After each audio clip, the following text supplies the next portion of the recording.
Hello dear student, welcome to online class. In this class I will do math number 3D, 4 and 5. 3D, if cot theta equal 3 divided 4 and cos theta is negative, show that this equal this.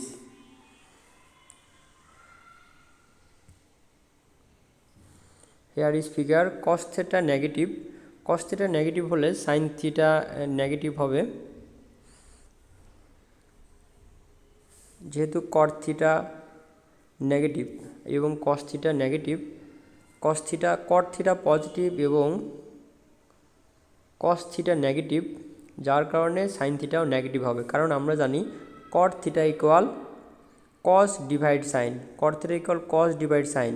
এখন যদি cos theta negative হয় আর sin theta যদি positive হয়, তাহলে negative আর positive কিন্তু cot theta negative হয়ে যায়। ঠিক আছে, এই জন্যই যেহেতু cot theta পজিটিভ এবং cos theta নেগেটিভ, এই জন্য sin thetaও নেগেটিভ হবে। তখন নেগেটিভ নেগেটিভ ক্যান্সেল হয়ে cot theta পজিটিভ পাওয়া যাবে। আর cot theta পজিটিভ হলে cot-এর অপোজিট যে ট্রিগনোমেট্রিক রেশিও tan thetaও পজিটিভ হবে। আর sin theta যদি নেগেটিভ হয় তাহলে cosec thetaও নেগেটিভ, cos theta নেগেটিভ বলাই আছে। তো এই রুলগুলো ফলো করে আমাদের এই ম্যাথটা সলভ করতে হবে cos theta নেগেটিভ অনুসারে। আর ফিগার থেকে কিভাবে আমাদের এই ফিগারটা আসলো, এখানে cot theta ইকুয়াল আমরা জানি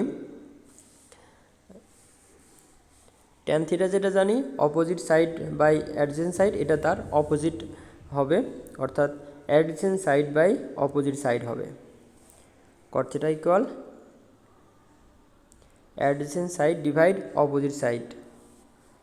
তার মানে আমরা পাচ্ছি BC ইকুয়াল 3 এবং AB ইকুয়াল 4। তো এখান থেকে পিথাগোরাসের formula, Pythagoras formula, we get AC equal this, and after putting the value of BC and AB, we get the value of AC equal 5. So from Pythagoras formula we get AC equal 5.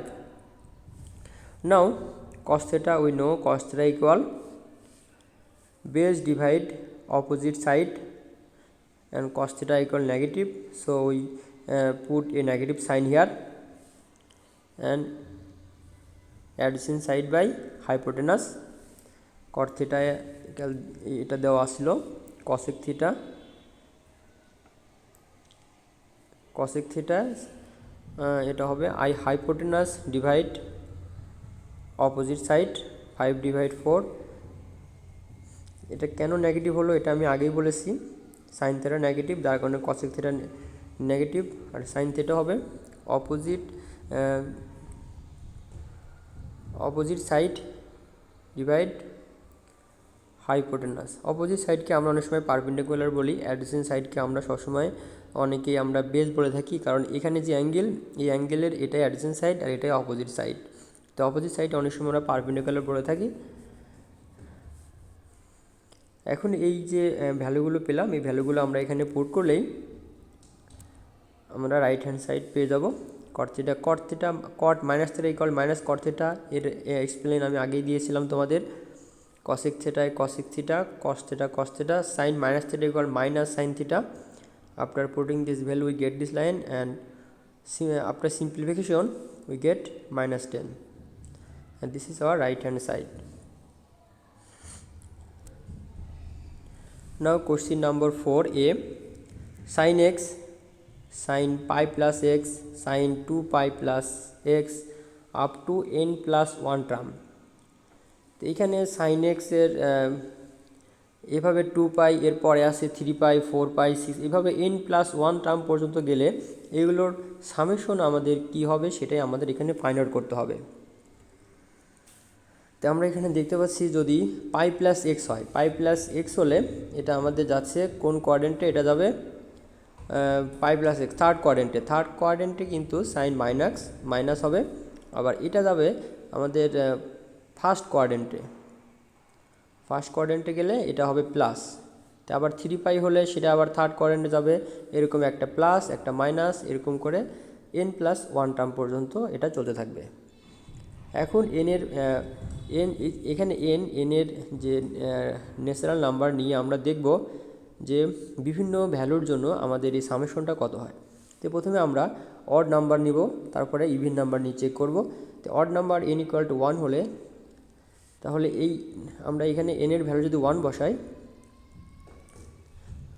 আমরা যদি putting the value of 1 n=1 we get n+1 summation up to second term. অর্থাৎ n=1 বলতে শুধু sin x বোঝাবে, n=2 বলতে এই দুইটা term বোঝাবে, n=3 বলতে 3টা টার্ম বোঝাবে, n=4 বলতে 4টা টার্ম বোঝাবে। এইভাবে n+1 টার্ম। তো আমরা প্রথম দুইটার যদি 1 দিই তাহলে n+1 অর্থাৎ দুইটা টার্ম বোঝায়। সেই দুইটা টার্মের সামেশন নিয়ে আমরা দেখি যে এটা দুইটা টার্মের সামেশন হয় 0। এরকম যদি 3 নেই তাহলে কিন্তু 3+1 অর্থাৎ 4টা টার্ম বোঝায়। সেই 4টা টার্মের সামেশনও কিন্তু 0 আসে, অর্থাৎ সামেশন আপ টু 4 টার্ম। এরকম করে যদি এর ভ্যালু যদি অড হয় তাহলে যতগুলো আমরা টার্ম পাই অতগুলোর সামেশন এখানে 0 হবে। So for every odd number of n the summation will be 0। এখন আমরা এগুলো এর যে ভ্যালুগুলো এটা আমরা ইভেন নাম্বার নিয়ে চেক করব। তো এর ভ্যালু যদি 2 হয় তাহলে n+2 অর্থাৎ থার্ড টার্ম পর্যন্ত সামেশন আমরা নিয়ে চেক করব। সেক্ষেত্রে summation up to third term it will be sin x। এর ভ্যালু যদি আমরা নেক্সট যে ইভেন নাম্বার 2 এর পরে next even number after 2 it will be 4 নিয়ে চেক করি তাহলে 5টা term, fifth term summation up to fifth term it will be sin x। এভাবে 5টা নিলে এটা ক্যান্সেল হয়ে যাবে, শুধু sin x থাকবে। এখানে কিন্তু এটা ক্যান্সেল হয়ে শুধু sin x ছিল। তো এরকম 5টা টার্মের সামেশনে sin x। তো এরকম আমরা যদি প্রত্যেকটি যদি ইভেন নাম্বার নেই তাহলে টার্ম হয়ে যাবে অড টার্ম, সেই ক্ষেত্রে অড টার্মের সামেশন হবে sin x। So for every even number of n the summation will be sin x। তাহলে আনসার হবে sin x or x when n is respectively even or odd। অর্থাৎ n এর value যদি even হয় তাহলে sin x হবে, n এর value odd হলে এটা 0 হবে। তাহলে দুটোই আনসার। 4 বি নাম্বারটা ঠিক সেমভাবেই করতে হবে, এটা HW থাকবে।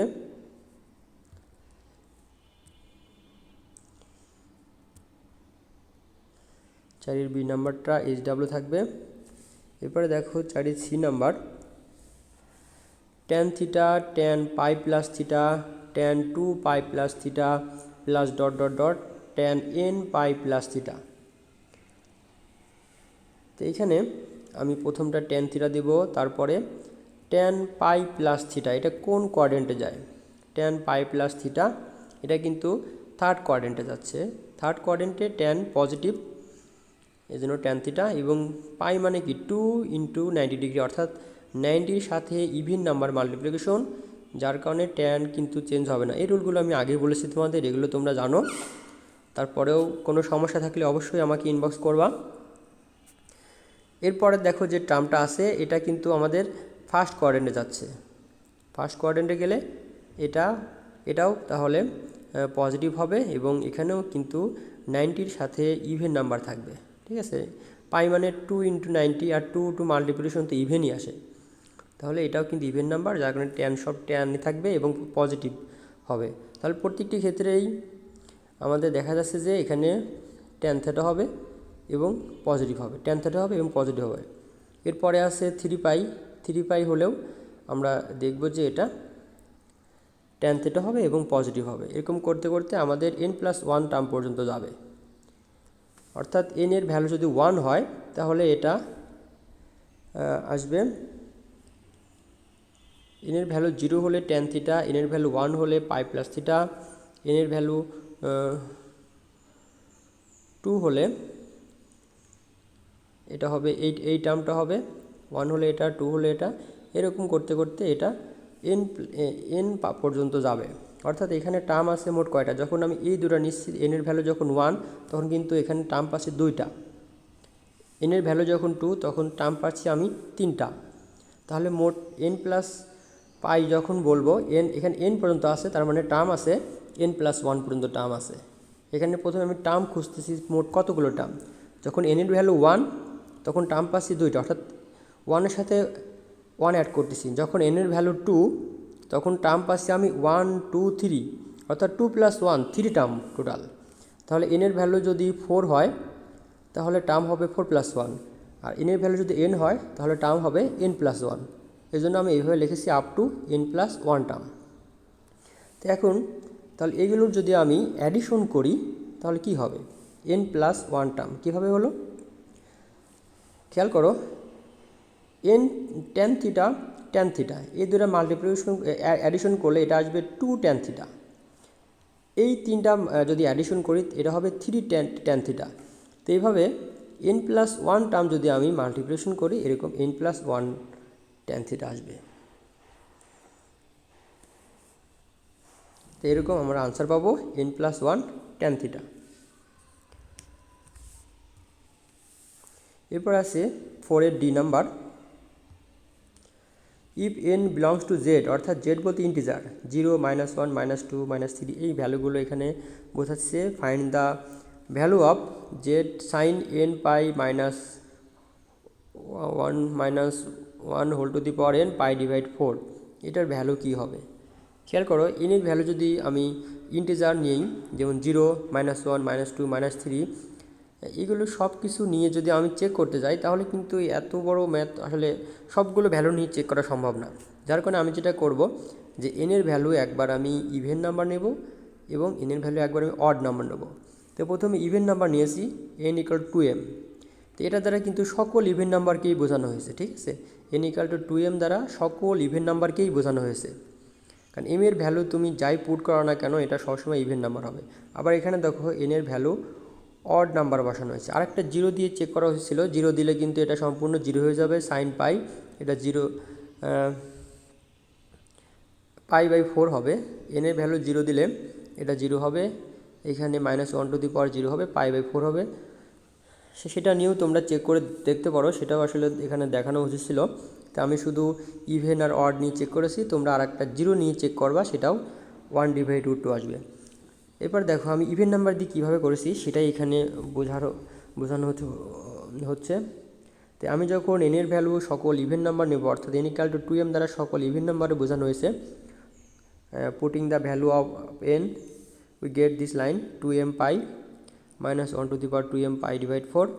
এখন দেখো 2m পাই সাইন 2m পাই, প্রথমে আমি এই কাজটা করেছি, মাইনাসের পাওয়ার যদি ইভেন হয় সেটা কিন্তু পজিটিভ হয়, তো এই পজিটিভের কাজটা আগে করেছি। এরপরে এটা যাচ্ছে আমাদের মোট কোন কোয়াড্রেন্টে যাচ্ছে, এবং এটা কিন্তু 90-র সাথে, আমি যদি বলি এখানে 90-র সাথে ইভেন নাম্বার আছে, যার কারণে সাইনই থাকবে। এবং এটা কোন কোয়াড্রেন্টে যাচ্ছে, 2m পাই দ্বারা এটা 4th কোয়াড্রেন্টে বোঝানো হয়েছে, এবং প্লাস থাকার কারণে এটা মূলত ফার্স্ট কোয়াড্রেন্টে যাবে। এটা মূলত ফার্স্ট কোয়াড্রেন্টে যাবে। ফার্স্ট কোয়াড্রেন্টে গেলে সাইন কিন্তু পজিটিভ হবে। আর এখানে পায়ের সাথে তুমি π/2 নিয়ে এর সাথে আরেকটা 2 মাল্টিপ্লিকেশন করলে এটা কিন্তু ইভেন নাম্বার হবে। 90-র সাথে ইভেন নাম্বার মাল্টিপ্লিকেশন থাকার কারণে সাইনই থাকবে, এবং এটা যাচ্ছে ফার্স্ট কোয়াড্রেন্টে, যার কারণে এই শুধু সাইন π/4 হবে। তো আমরা এই ক্যালকুলেশন এটা কীভাবে করতে হয় আমরা জানি। আমরা প্রথমে দেখব যে এই 90-র সাথে ইভেন না অড আছে, ইভেন থাকলে চেঞ্জ হবে না, আর অড থাকলে সাইন পরিবর্তে কজ হয়। আর এটা কোন কোয়াড্রেন্টে যাবে সেটা দেখে আমরা সাইন চেঞ্জ করব। এটা ফার্স্ট কোয়াড্রেন্টে যাচ্ছে, সাইনই থাকবে, এবং শুধু অ্যাঙ্গেলটা আসবে এইখানে যে অ্যাঙ্গেল এটা। আর এই যে -1 টু দি পাওয়ার 2m এটা পজিটিভ হবে, এটা আমি আগেই বলে দিয়েছি। তাহলে সাইন π/4 এবং এটার ভ্যালু হবে 1/√2, 45 ডিগ্রি। π/4 বলতে 45 ডিগ্রি বোঝানো হয়, তো এটা হবে 1/√2।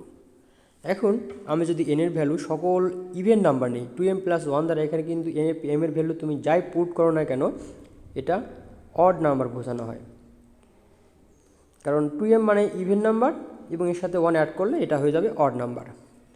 এখন n এর ভ্যালু যদি আমরা অড নাম্বার পুট করি তাহলে এই লাইনটা পাবো।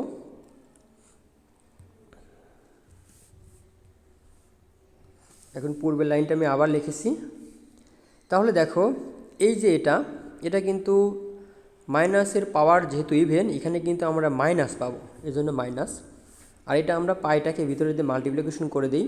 After multiplication we get here 2m pi plus পাই। তো এই প্লাস পাইটা আমি এইখানে পুট করে দিয়েছি ব্র্যাকেটের মধ্যে, এটার সাথে ইনক্লুড করেছি। আশা করি বুঝতে পেরেছো। এই মাইনাসটা এখান থেকে মাইনাস আসছে, মাইনাসের পর যেহেতু অড, মাইনাসের পর অড হলে মাইনাস হয়, মাইনাসের পর ইভেন হলে প্লাস হয়। এখানে যেহেতু মাইনাসের পাওয়ার অড, যার কারণে মাইনাস আসছে। আর এই পাইটা এই ব্র্যাকেটের মধ্যে ইনক্লুড করেছি। এখন ঠিক আগের মতোই ক্যালকুলেশন, এটা ইভেন নাম্বার, সাইনই থাকবে এবং এটা 2m পাই দ্বারা ফোর্থ কোয়াড্রেন্ট এবং প্লাস থাকার কারণে এটা ফার্স্ট কোয়াড্রেন্টে চলে আসে।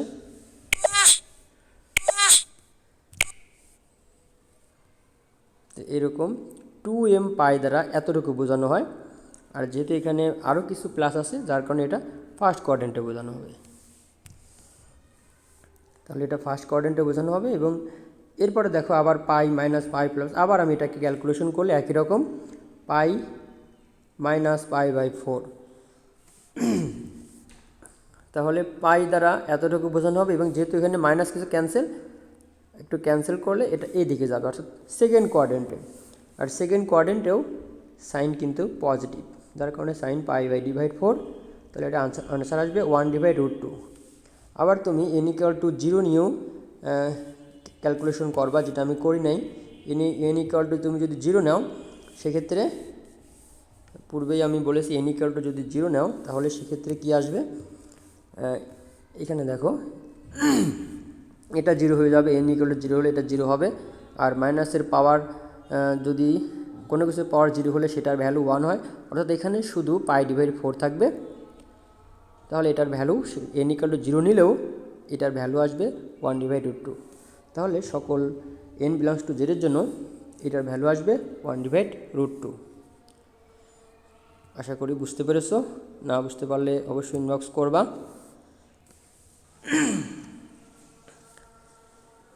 এরপর আসো 5 ডি নাম্বার।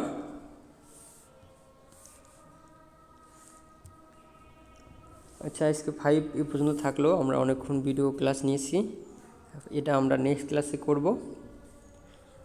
আপাতত এই পর্যন্তই থাকলো। সবাই ভালো থেকো, আল্লাহ হাফেজ।